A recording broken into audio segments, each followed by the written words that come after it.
back when I started auditioning, like 25 years ago, I would go into these rooms, man. There would be, I swear to God, there'd be like hundreds of guys that look just like me. You know what I mean? Like they could be family up for gigs. And then 5 years later, it was like half that many. 10 years later, it was half again. Until now, I go into rooms, I see the same 10 guys all the time for things, you know? Now, granted, the last year, we haven't really been going in to audition much, but that was my experience up until COVID, is you would see the same guys and you become, you know, you're all family men. You all have, most of them have families. Most of them have been at it for 25, 30 years. And they're the ones that need it. They're the ones that are like, this is who I am. And the people that come out to just kind of be famous, they peel away. They last a couple of years, they go back home and they go move on with their life. And it was an experiment for them. And that's cool. I'm not judging that. I'm just saying that, to me, if you have a dream and you persevere and you don't take no for an answer, and you double down on yourself, and you keep putting money into that investment. And by money, I don't mean money. I mean, like, you just keep investing in yourself and investing in the mission and the dream. There's no way you can lose. There's no way you can lose. I've literally never heard this story of somebody who was like, yeah, man, I had this passion for acting and I went to Hollywood and I put in like 40 years and I just like auditioning and studying and like put my heart and soul into everything I did. And I just literally never worked. I never booked anything. It's like, it doesn't happen. Because the people that are built that way, success comes to them because that's who they are, you know? And there's enough. And by the way, now there's enough work for all of us, man. They're like, I don't know now with COVID and everything, but as of a year ago, there were 500 different productions and then some in production. 500. There's work. You know, there's work for guys that look like you, for guys that look like me, for guys and girls that look like everybody. And thank God that that's breaking open and more people are getting opportunities, you know. But I just feel like the one thing that I like to impart to people when I teach, when I mentor people, is like, double down on yourself, persevere, don't let L's or failures or like rejection, because, you know, we're in a business of rejection, right? You know, we hear no more than any other business, bro. We hear that word no more than any other industry. Yeah, I mean, we're basically professional, you know, interviewers or interviewees, I guess. We, you know, most people get out of college with a degree and they go on whatever 10, 15 interviews and they get a job and they're in that job for 10, 15 years. Maybe some people have the same job for their whole life, right?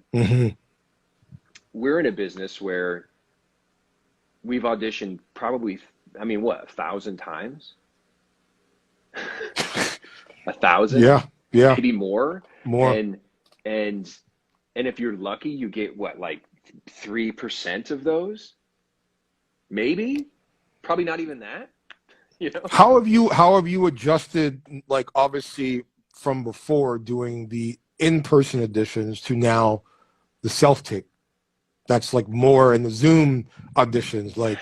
Well, you know, what I have done is I've become more. I've certainly taken a lot more risks, because the thing that I know is that if you give an actor the opportunity to film themselves and then edit it and then send it in, everybody's going to get the best take that they can, right? And so you got to really throw down in your self-tapes, and you have to go above and beyond and use everything you have. And I'm not talking about being unprofessional. I'm just talking about, you know, give them an experience, and, you know, don't shy away from being bold and being, you know, interested in the material, because how the hell do you stand out when the decisions are all made via, like, somebody's on their phone or on a little laptop and going, nope, nope, nope, nope. I mean, it's disheartening.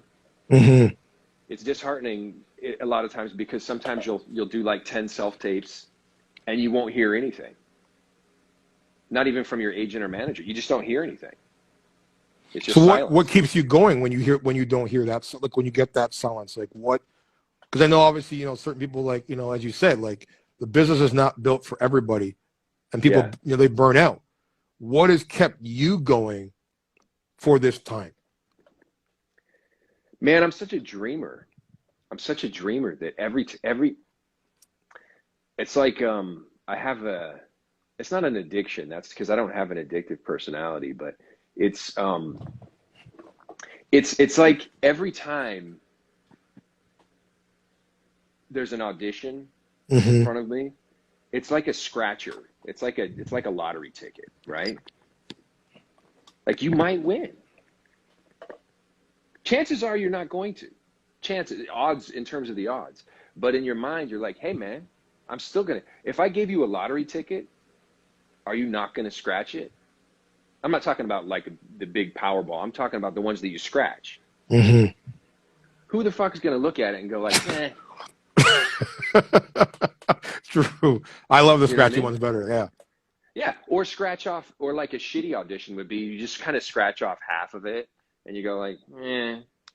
And you don't even like really, you don't really. And so for me, man, I'm gonna take a quarter and I'm gonna make sure everything is off of that card and go like, shit, I didn't get it, but I did everything I could, right? I'm just making up some weird analogy, but I think it's pretty accurate, because every audition is a potential gig. And even if I have 100 auditions and it's radio silence, man, it's frustrating as fuck, but you have to just go, the 101st comes out and you got to treat it the same way you treated the first one, because that might be the thing that's your power. That might What be the for thing. you? What attracts you to like for example, either a certain script? Like what attracts you? Like, do you have certain scripts that you're To attracted to, Well, at this point, or I stories? really, yeah, at this point, I'm interested in really, it's more about the work, the workflow and the work for me. Like I want to, my next thing is not so much about character or like what kind of characters I want to play. It's more about, I really want to produce, and I really want to do material that I'm excited about, that I feel like is marketable, but that I'm also really excited about, passionate about. And I want to do it with people that I love. Like I feel like I'm Mm-hmm. at that place in my career where I have enough of, like you were saying earlier, it's like you got to have a network, right? And I feel like I have enough of a network that I can put puzzle pieces together and raise funds and make some incredible work, Well, as you and know, that to me is exciting. as you said earlier, like as you said, and like now when it comes to agents and they're looking, at your Instagram, and this is why I always tell people, like in my classes where I'm like, I'll tell students, I'm like, look, the days of just being an actor are over. Like you can be an actor, but if you want to have longevity, you better be damn good. But if Yeah. you want to have longevity where you can have real longevity, you've got to think outside the box. You've got to think of producing, directing, writing, and having your own platform per se to build your network, as you were saying. And like to you, Your like branding, right? It's branding. it's branding. So for you, like what would you say the differences, even before Cooper Sachs, even before you landed that role, what would you say the difference is for you as an actor in your story from when you started to now, and also as you worked in film and you're now on prime time, what did you find as the harder medium? Um, to me, TV is, in a way, is more difficult. Um, Although a lot of the films I've done have been extra difficult, because it's like, hey, we've got 20 days to shoot, 2 hours of material. And so sometimes you're up against production, and that can be stressful. Whereas TV is a little more, you know, methodical because Mm-hmm. it's they have a structure and a format, and it's kind of like laid out for you. Whereas with film, sometimes you're kind of it's all hands on deck, and you're just kind of scrambling to get something in the can. Um, but I think to me they're pretty similar. I think it's more a matter of knowing what movie or what TV show you're in. You know what I mean? Like, you've seen those scenes where you see an actor that you're like, wow, you're in a different movie than the rest of Mm-hmm. these people. And eh, and so I feel like it's riding that line of bringing different colors and different, like I said earlier, different instruments to the symphony, but then at the end of the day, making sure that you're in the same movie, you know?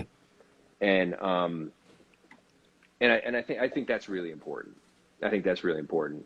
Um, I I think in some ways I mean, listen, power's been the most incredible thing in my career, and hands down, hands down. And I would do it for the rest of my life. And I don't know if that's going to happen, but I would. You're like I a love cat on that show, bro. You're at like right. 11 lives now.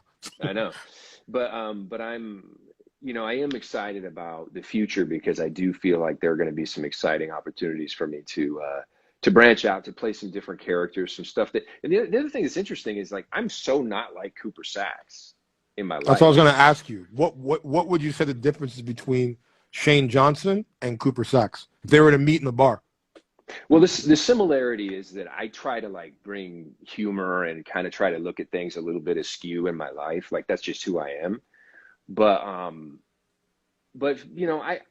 as a human, Shane Johnson is I operate from a place of empathy and from love for my family, for my friends, and I love nothing more than to see people win.